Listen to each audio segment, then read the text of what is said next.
Hopi Production Television présente tous les dimanches à l'émission Moment spirituel, l'amour emprisonné. Toute l'histoire du ministère spirituel de la sœur Donna Bélisaire, sa vocation à servir, mise en branle de la congrégation Les Sœurs Rédemptrices de Nazareth, l'expérience de la prison, les sacrifices pour aider les enfants pauvres, l'éclat de la sœur Donna sur la scène internationale. Chaque dimanche, en épisode, à Moment spirituel, l'amour emprisonné, avec sœur Donna Bélisaire sur Hopi Production Television.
Mes chers auditeurs, auditrices de la RPTV, le moment est venu pour moi de vous communiquer l'énergie habituelle.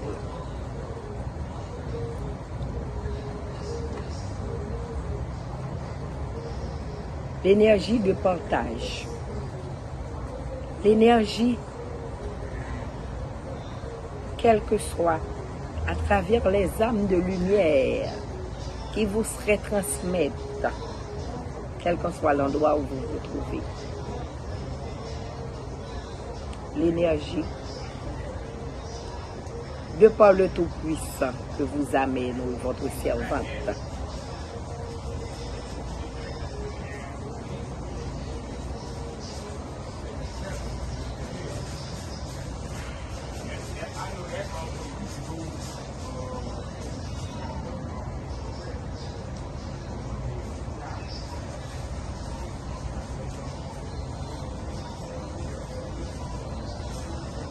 Oui, de l'énergie, nous en avons besoin. Je regrette de tout ce qui se passe dans notre pays. La vie n'est rien, les gens qui meurent.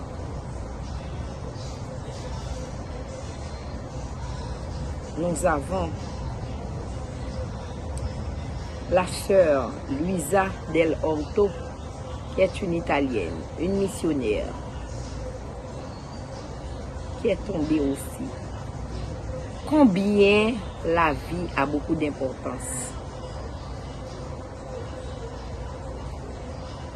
N'oublie pas quelqu'un qui a laissé son pays, qui s'est déserté pour être en mission ailleurs, c'est à considérer.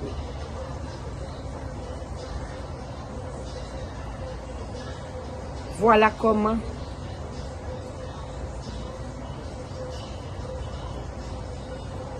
sa vie est passée.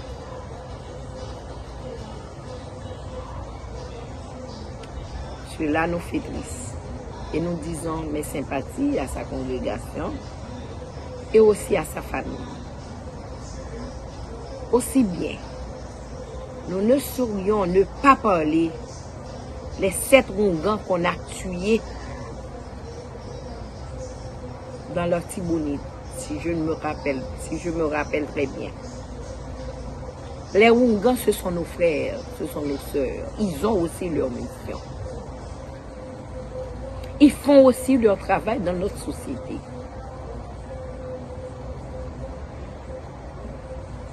Je dois envoyer mes sympathies à tous ceux qui font partie de leur association.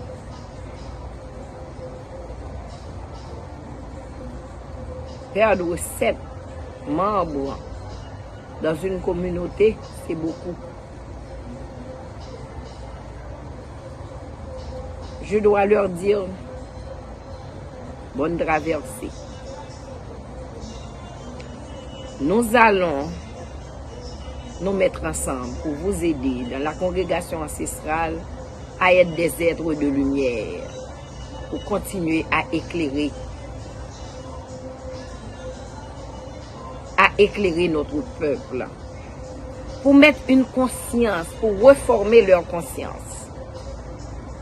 Oui. On vous considère comme des êtres de lumière. Chacun a leur mission. Nous n'avons pas à juger qui que ce soit. La vie d'une personne ne devrait pas dépendre d'une autre personne. Il est temps de savoir, c'est le Tout-Puissant qui donne la vie. Ce n'est pas à vous de détruire les vies. La nature peut vous prendre la vie. Okay? Par des êtres humains avec leur bon gré comme ça. C'est triste.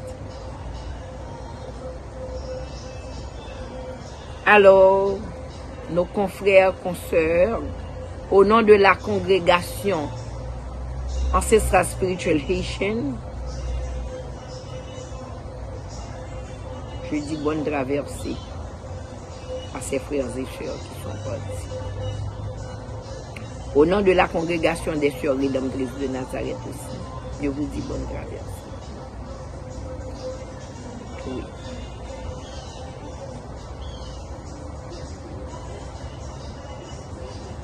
Quand nous voyons ce que nous subissons partout de par le monde,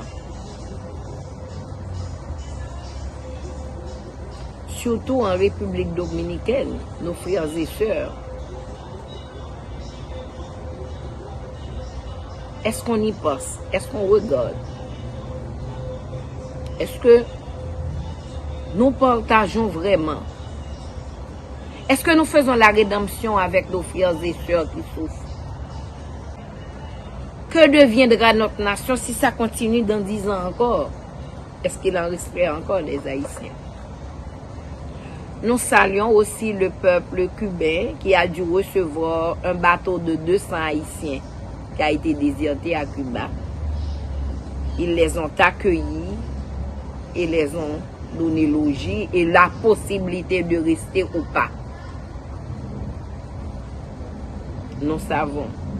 C'est pas en Afrique qu'ils allaient. Bon, on ne sait pas. On n'a pas à dire pourquoi et où est-ce qu'ils allaient. Mais le bateau a été déserté. C'est arrivé à Cuba. Et les autorités cubaines les ont reçus. Dignement, nous disons merci. Et merci à nos frères et sœurs haïtiens à Cuba qui essaient de faire main contre pour supporter nos frères et sœurs. Les jeunes qui y vont partout, qui courent sans savoir où aller, mais sauf ne pas rester à Haïti. Parce que notre pays, notre cher Haïti, la perle des Antilles, est devenu une affaire pour tout le monde. Oui, c'est une affaire pour tout le monde.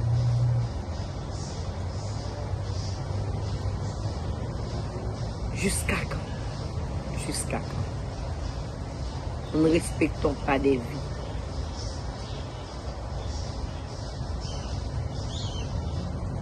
Je pense que si on retourne à notre tradition, on pourrait entrer dans notre conscience et nous poser la question, qu'avons-nous fait de notre pays? Quelle responsabilité avons-nous eu face à notre peuple, face à la jeunesse?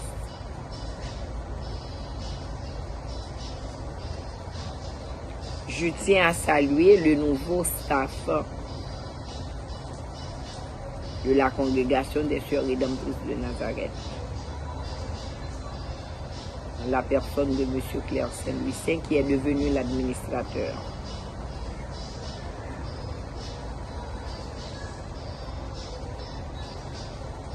Une salutation spéciale à Johnny, qui est toujours là.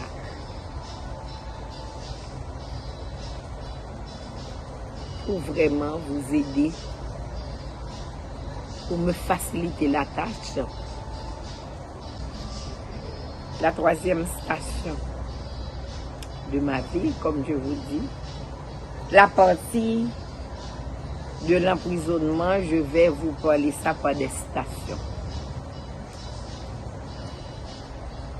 La troisième station de ma vie, c'est mon emprisonnement.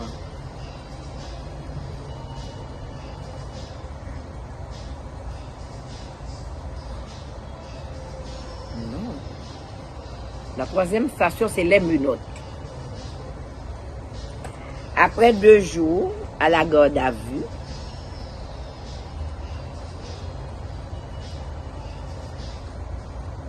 au garde à vue, excusez-moi, j'ai été conduit auprès d'un juge d'instruction. C'est drôle, au moment que j'ai été au tribunal, que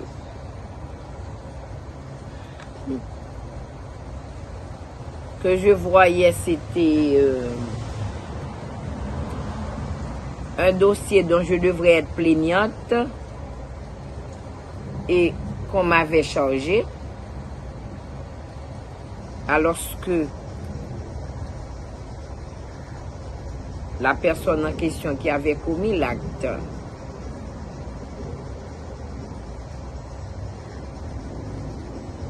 je dois dire au garde à vue, je dois saluer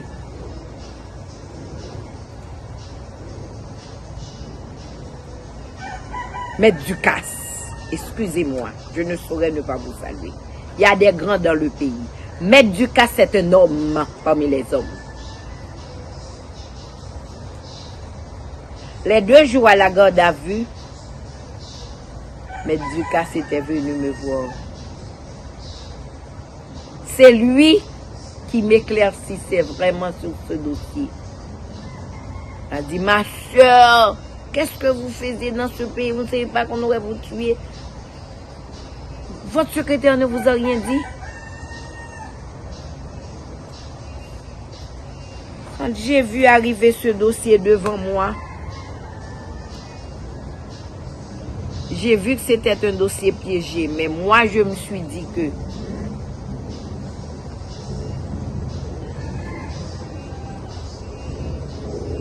cette religieuse, elle ne me connaît pas, mais je sais entendre parler d'elle. Je ne vais pas me salir la main dessus, mais étant professionnel, je vais faire mon travail.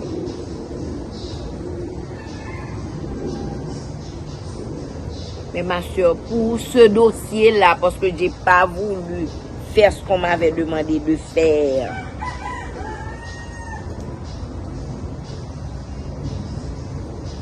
j'ai été virée de mon poste et être en cavale pendant 2 mois. Et puis vous êtes là, vous étiez venu. Je dis, mais non. Mais du cas, je ne savais pas. Je ne sais pas que j'ai rien avec personne. Que j'avoue, que je fais, je ne pourrai jamais. Mais non, ma soeur. Et c'est là que, mais tout ça a dit, savez-vous, hein? Finalement, pour ce dossier-là qu'on vous a chargé, quand j'ai vu arriver ce dossier devant moi,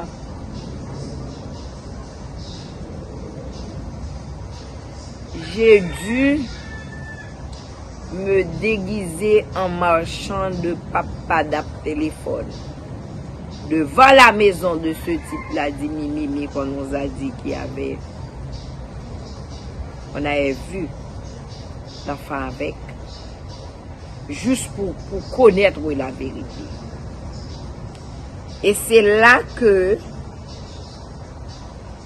en saisissant son téléphone, quand il voulait ajouter des unités, que j'ai vu sa correspondance avec ce fameux Dimi Blanc.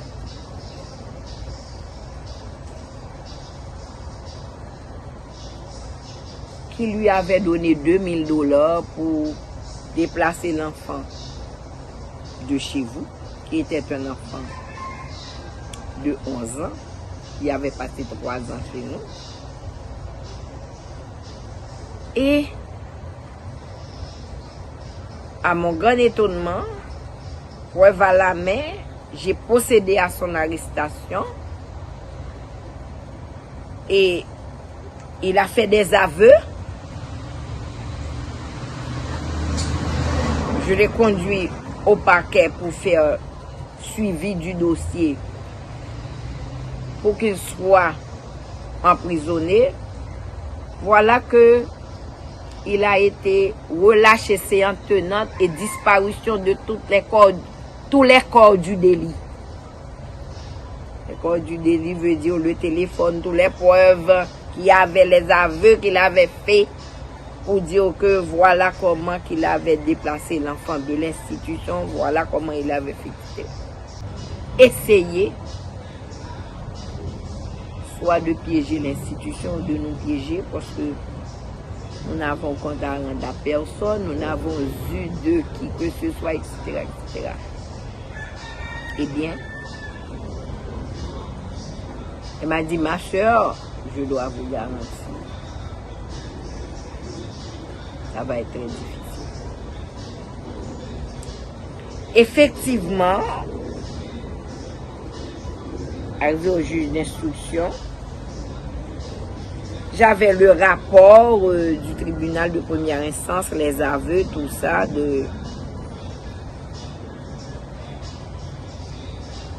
au moment de parler que le juge devait prendre une décision, un autre est arrivé pour dire, moi, j'ai toujours pensé que c'était un truc.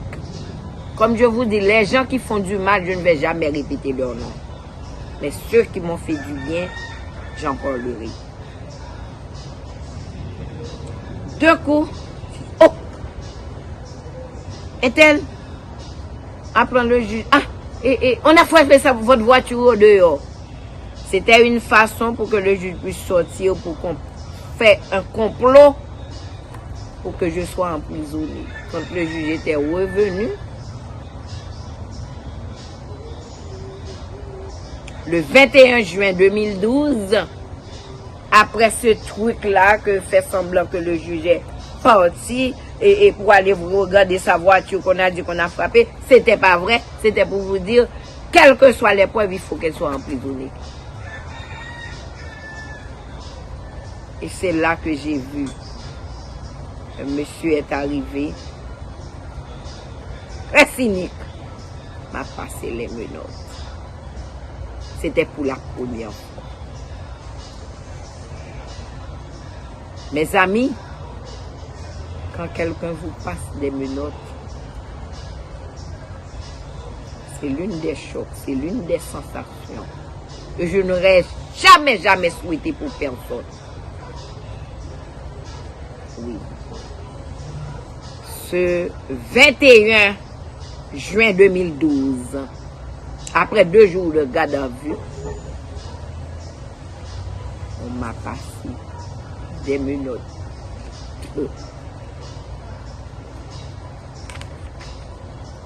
Quelle charge d'accusation?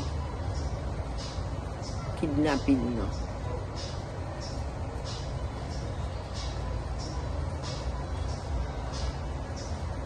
Imaginez-vous, un enfant qui est venu chez vous, qui n'a rien, ni mère, ni père, qui a demeuré 3 ans, on l'a kidnappé. Vous savez, qu'est-ce que ça veut dire?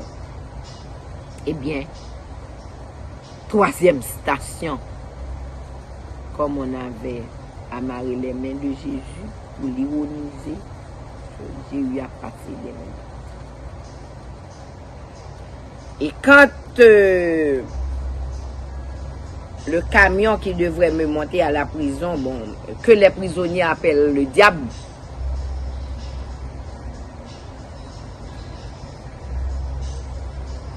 cet agent-là qui conduisait le camion, je pensais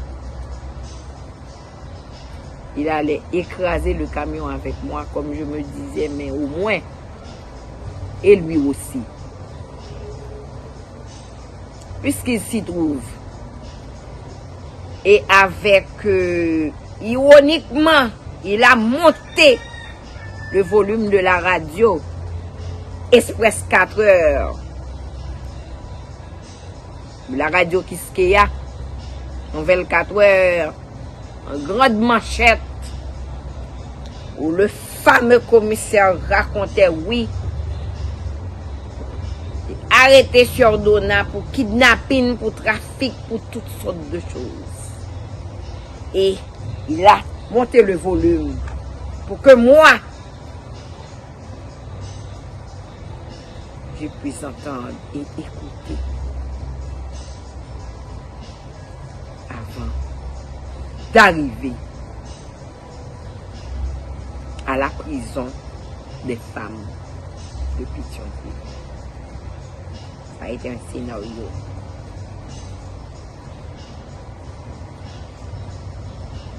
Oui. Une note de fer à la main.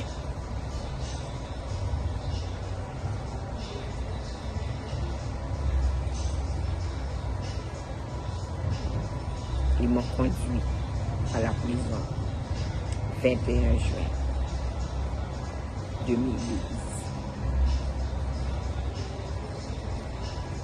La prochaine fois, je vous conterai comment a été mon arrivée à la prison.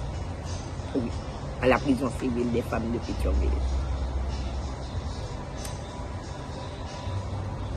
En attendant, mes chers amis de la 3e station, je dois vous dire, si vous avez besoin des questions à éclaircir certaines choses, vous pouvez toujours m'appeler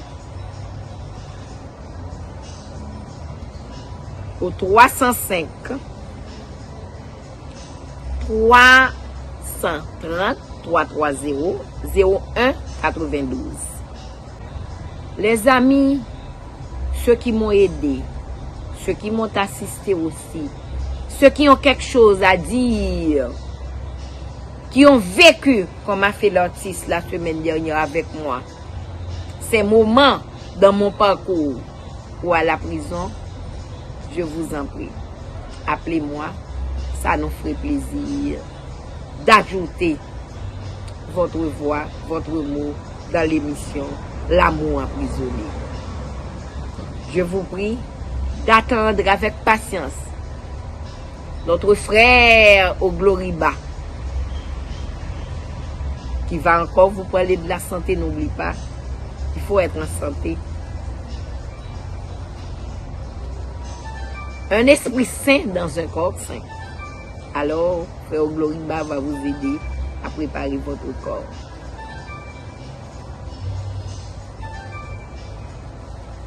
Cet après-midi, je veux dédier cette émission à Jean-Pierre Michel, à mon parrain,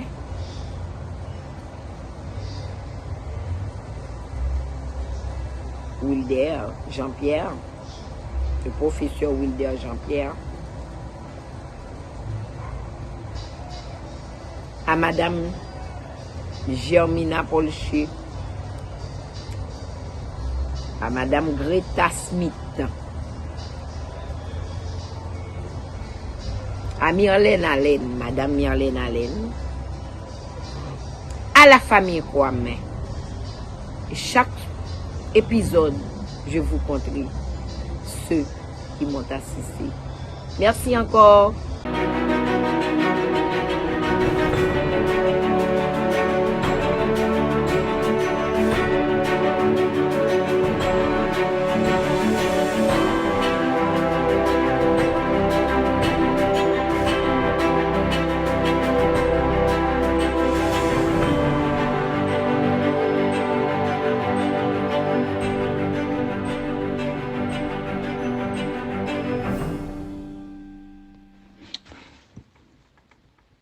Aujourd'hui, c'est le premier dimanche du mois de juillet. Et le dimanche qui précède la célébration de l'indépendance des États-Unis. Cela nous entraîne de dire aux Américains qu'ils soient natifs de cette terre ou qu'il soit d'outre-mer, bonne fête.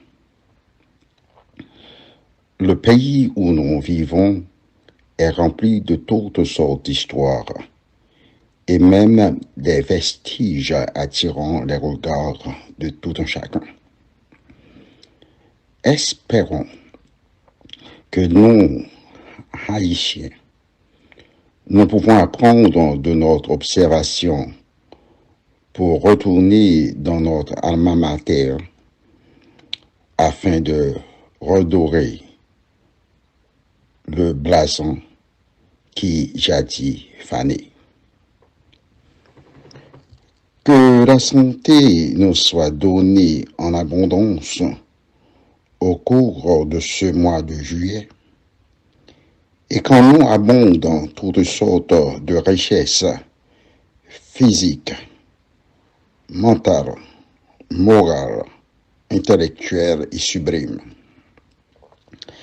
Avec ceci, nous vous saluons radieusement et nous vous souhaitons bonne audition à notre causerie sur le cancer et surtout le cancer du sein.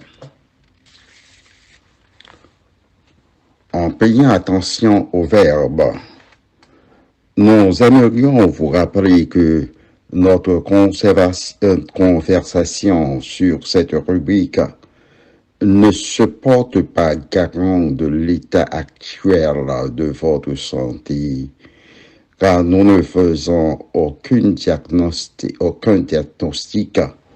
ou aucun traitement. Nos membres de la congrégation des Sœurs rédemptrices de Nazareth, nous vous prodiguons des conseils afin d'éveiller en vous la conscience sanitaire. Aussi, au cas de malaise, votre rendez-vous est de voir votre professionnel de santé ou de vous rendre dans une proche clinique ou même à l'hôpital pour vous faire soigner. Et je dois vous dire déjà merci pour cette grande compréhension. La semaine dernière, notre causerie était penchée sur la vitamine E, la vitamine D, et nous avons parlé amplement sur la vitamine D et entamé la vitamine E. Et aujourd'hui, nous ferons notre étalage sur cette vitamine de choix qui est un excellent antioxydant qui protège même les fumeurs, qui réduit les dommages causés par les radiations et chimiothérapeutiques et qui inhibe plusieurs classes cancéreuses. Mesdames, Mesdemoiselles, Messieurs internautes, le rôle inhibitoire de la vitamine E dans le développement d'un grand nombre de cellules cancéreuses a été examiné.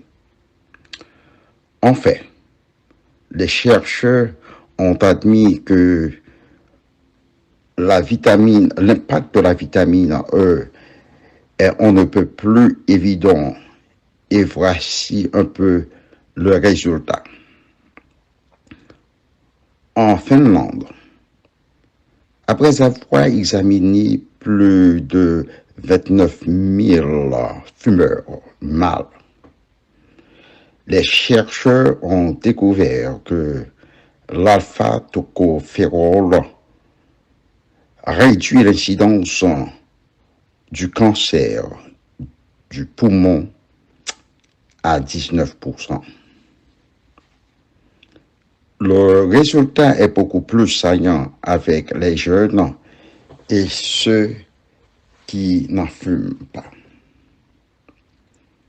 Deuxièmement, une combinaison de la vitamine E avec le pentoséphiline permet à plus de sang d'irriguer beaucoup plus de canaux et d'autres parties du corps, ce qui permet une réduction de 50% du cancer. Troisièmement,